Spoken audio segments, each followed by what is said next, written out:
do, y'all? It's your boy Fred Plays. We got another one today. Today we going into the psyche. You feel me? Staying free, fearless, focused.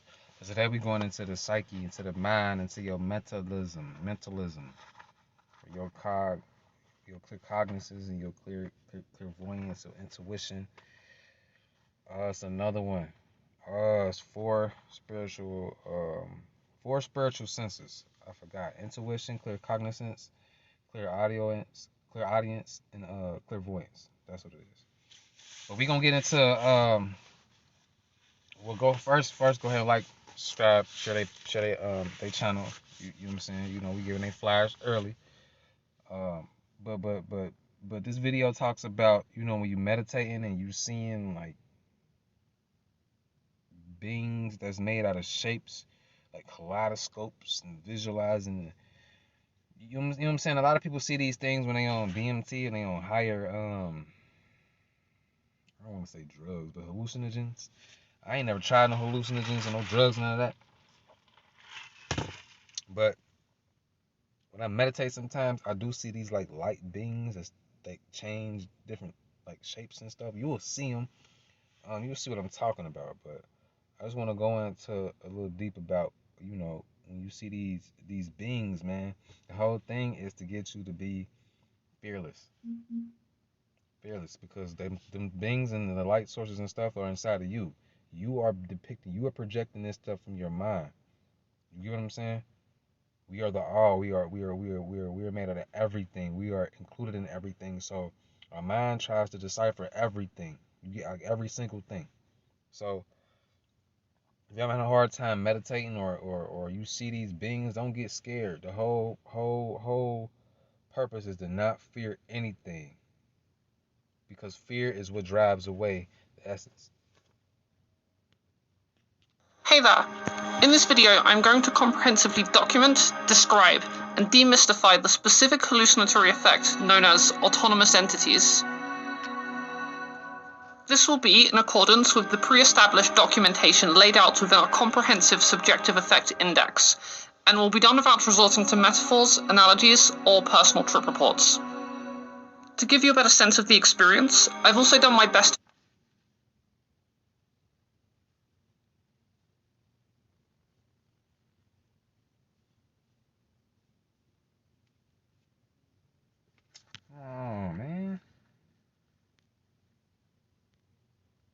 to accompany each aspect of these descriptions with as many relevant examples of pre-existing replications and visionary artwork from across the internet as possible.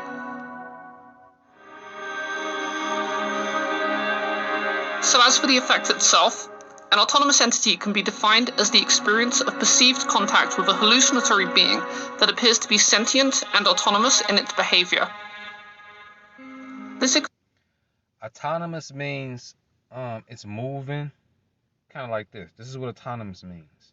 You see the lights moving in a sequence, in an order. That's autonomous. I don't know what centron means, but this is what autonomous means. You can kind of see how the light is when I'm doing it in the camera. How it's flashing on and off. Dark and light, dark and light, dark and light. That's what autonomous is. Experience has a somewhat exalted reputation within the psychonaut community, and to a lesser extent, mainstream culture in general. Note she said psychonauts. So psychonaut is somebody who flies around in their brain when they're meditating. Like when we dream, that's what a psychonaut is. So we're all psychonauts. Why they put the game out of Psychonauts on Xbox? Go check it out.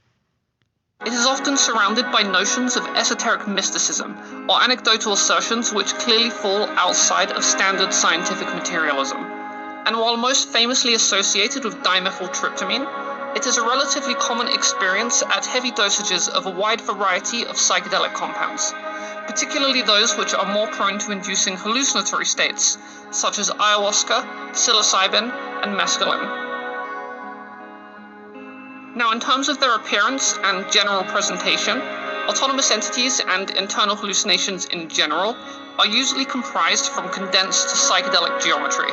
This is in a manner which can give them an incredibly complex, incomprehensible, and otherworldly aesthetic that is clearly demonstrated within the countless examples of visionary artwork shown here within this video.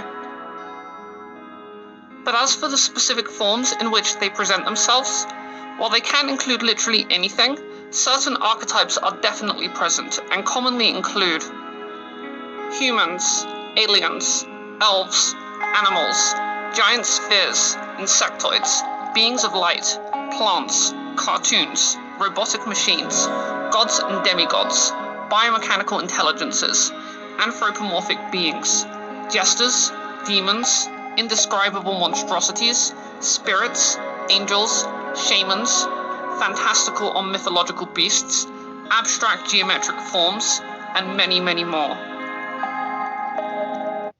Okay, what she just said was that your mind, there's seven principles. Seven principles of the mind. One is mentalism. Another one is I can't really name all seven right here off bat, but another one is that you use daily. One is mentalism. The other one is another one is your imagination. Right here, right now is what she's saying, that these things we bring about or try to form or make sense of what's going on in our head, we form these using our imagination, the power of imagination. We really listen, all of these things, these senses and stuff, they're actually really powers you using your mind. So putting all this stuff together is what's your mind is using the power of imagination to do. When you manifest something and you want it to come to life in the physical form, you use your imagination to bring it forth through creation. Manifestation, imagination, then creation.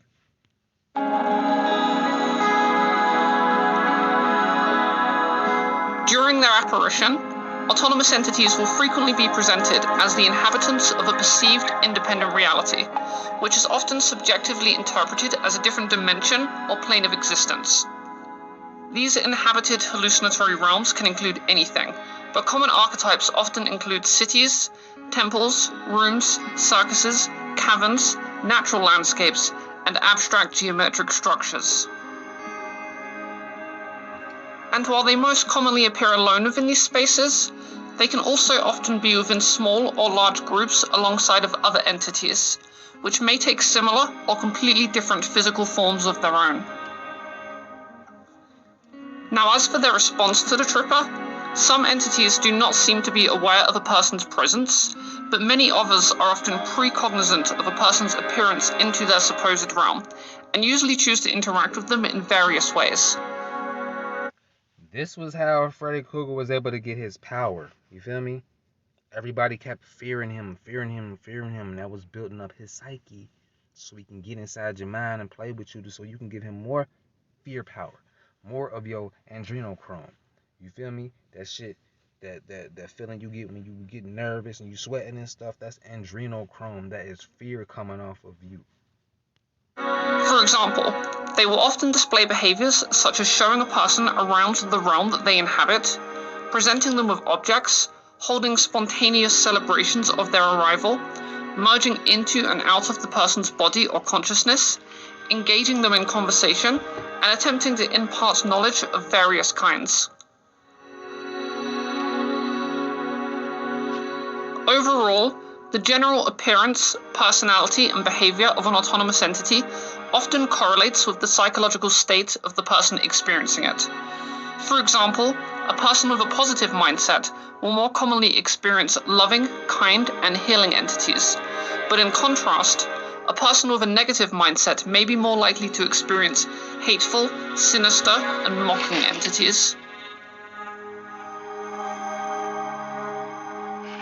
It's also worth noting that when experienced within the specific context of psychedelic compounds, autonomous entities are much more likely to manifest within internal hallucinations during high-level states, rather than within external hallucinations. This means that entity encounters primarily occur within an imagined environment that can typically only be viewed with closed eyes, similar to those found within dreams. So although psychedelic entities can sometimes still present themselves as seamlessly appearing within one's external environment as if they were physically present, for the majority of people it is generally a much rarer occurrence. Now, in terms of their overall visibility, presence, and clarity, entities can manifest themselves across 3 approximate levels of increasing intensity. 3 levels. Level 1, vaguely defined presence. At the lowest level, autonomous entities generally consist of poorly defined outlines and abstract shapes that are barely distinguishable from the background behind them and the geometry which they are comprised of. However, these encounters are still often accompanied by a distinct feeling of a sensed presence of another conscious being. This is why they showed us or gave us or let us play with kaleidoscopes as kids, to get our mind going. You get what I'm saying? So when we saw those things as kids, we wouldn't be fearful because we seen them in the physical world. You get what I'm saying? Gotta wake up.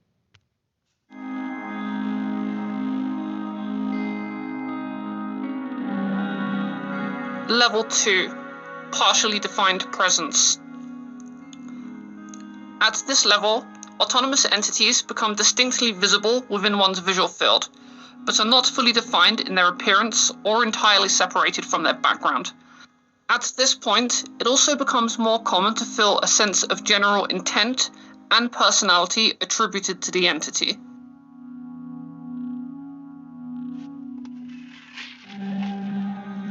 Level 3, fully defined presence. At this level, the autonomous entities become distinct enough in their detail and vividness to extend beyond transparent or poorly defined manifestations. They are now capable of a completely convincing and photorealistic appearance, and their general behavior also becomes far more detailed and lifelike.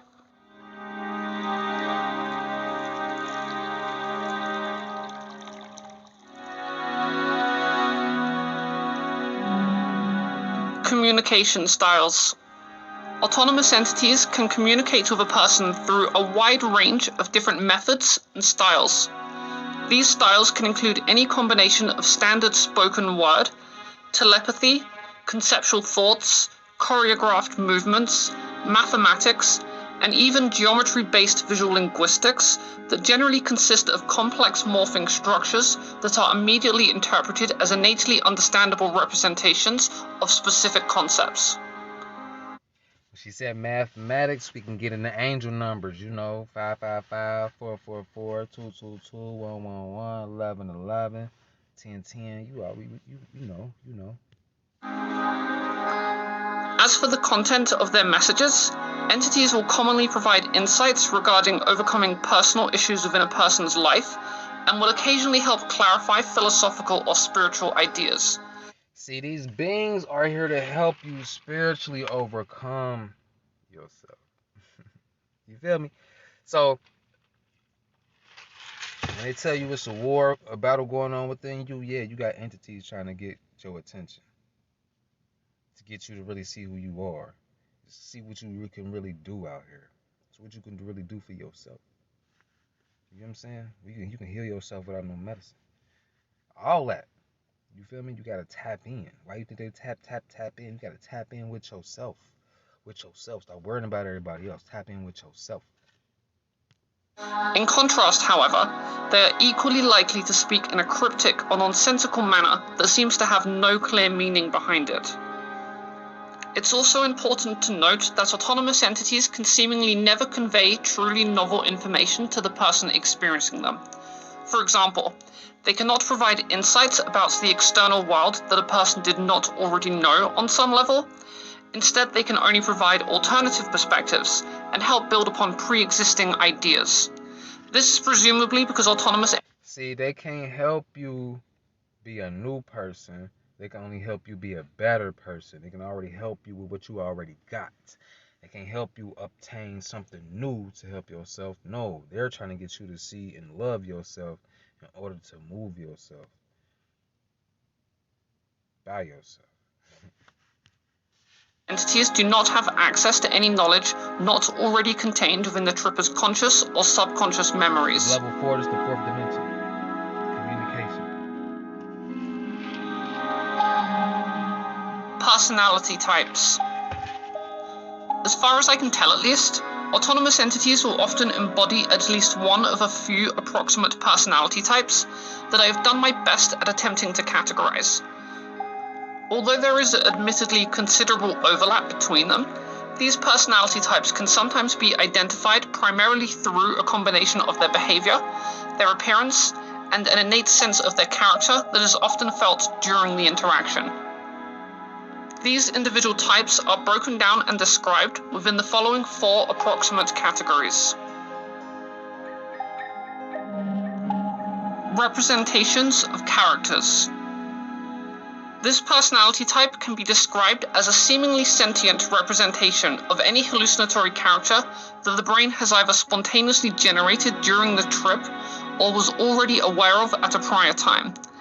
These entities can include newly hallucinated characters of any sort, people that the person has met in real life, people that the person is aware of as existing in the real world, or characters from fictional media. These entities will usually adopt an appropriate personality and set of mannerisms to fit the chosen character concept with an impressive degree of detail. An example of this might be meeting an insectoid mantis-like creature that is playing the role of a shamanic teacher and acting accordingly. Another might include meeting the hallucination of a deceased loved one or a currently living family friend.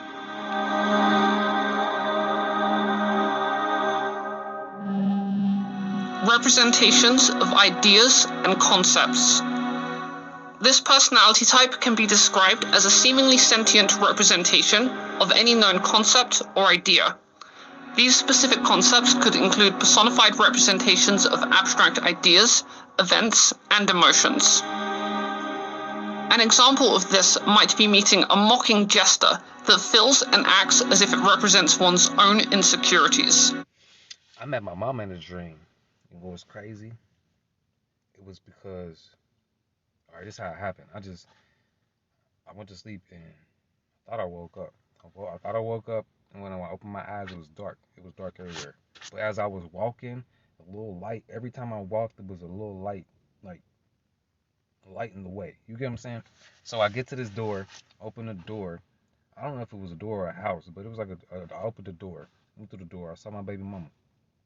And she was like, your mama in that room. And I was like, well, I instantly got mad because I'm like, why did she come to you to get to me? Like, why didn't she just come to me? You get what I'm saying? We can pull each other in our dreams and all of that. So why did she just pull me in her dream? Why did she pull you in there too? You get what I'm saying? So I was already mad when she told me she was in a room. So I went to go to that room, open the door. Man, I'm just seeing doors. So I opened the door. Boom, she was in the door. Man, my mama had died in 2014 from cancer. She had lymph node cancer up under her arm, and I'm thinking it's from the white powder deodorant that they got all the aluminum and shit in. You get what I'm saying? They had my mama taking these experimental pills to get the lymph node shrunk down so they can do the operation on it, to cut it off and all of that one shit. But them pills made it grow back even more. You get what I'm saying? My grandma died a year later from breast cancer after her. So I'm real big on cancer. I'm real big on health and healing yourself, man. Real talk. Don't wait till the last minute for shit. I don't give a fuck what it is. Don't wait till the last minute for nothing. I am where I am because I lost my mom and my grandma. You get what I'm saying? They're the only two that really loved me for who I was. You get what I'm saying? Not for what I did for them, not for how I made them feel, no, for who I was. So I promised them I'm gonna remain who I am. You get what I'm saying? And I'm gonna help those who need help. You get what I'm saying? By speaking out on this shit, because I got to. They lost their life, and it wasn't no way for me to help them. No way for me to save them because it was too late. They was in stage 4. It was over.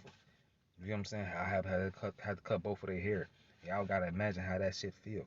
I'm a whole fucking man out here. You hear me? I ain't getting no support. I ain't getting none of that. Motherfuckers know what's up. But back to this shit though. Another might include meeting a clockwork being that feels as if it represents entropy and the inevitable passing of time.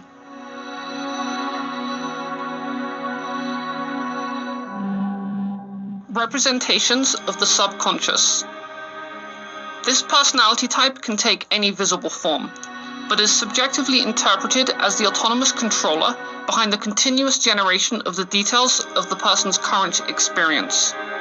This entity is also often felt to simultaneously control one's current perspective, personality, and internally stored model of reality. When interacted with, this category of entity can often possess abilities that allow them to directly alter and manipulate one's current experiences. In terms of their motives, they commonly want to teach or guide the person and will seemingly operate under the assumption that they know what is best for them. However, although a relatively common experience, it still cannot be known whether this type of autonomous entity is genuinely an...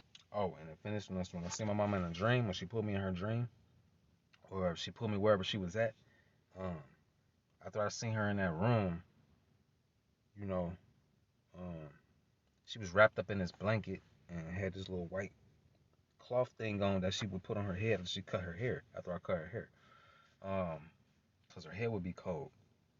She had the white thing on, and she had the white like cover wrapped around her or whatever, some shit like that. And she had her head down. She didn't look up at me. You get what I'm saying? Like, and I got mad, and I left out the room and I slammed the door, and I woke up. That was the last time I seen my mama. That's the last time I had any kind of vivid dreams. Mind you, I don't take no LSD, no none of that shit.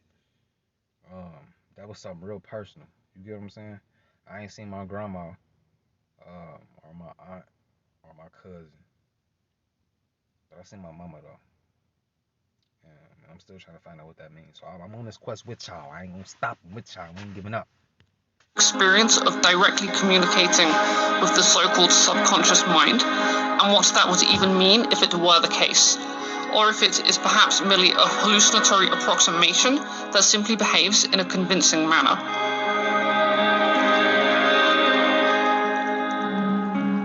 Representations of the self. This personality type can be described as a direct copy of one's own personality. It can take any visible form, but when conversed with, it clearly adopts an identical vocabulary and set of mannerisms to one's own consciousness. This entity will often take on a similar appearance to oneself, but could theoretically take on any other appearance too.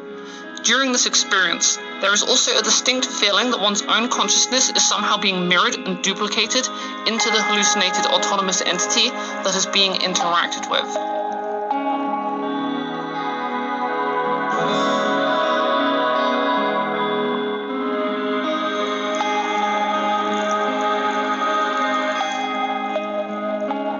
That's right. I mean, we are reflections of one another. We are reflections of ourselves. We look in the mirror, you see yourself, right?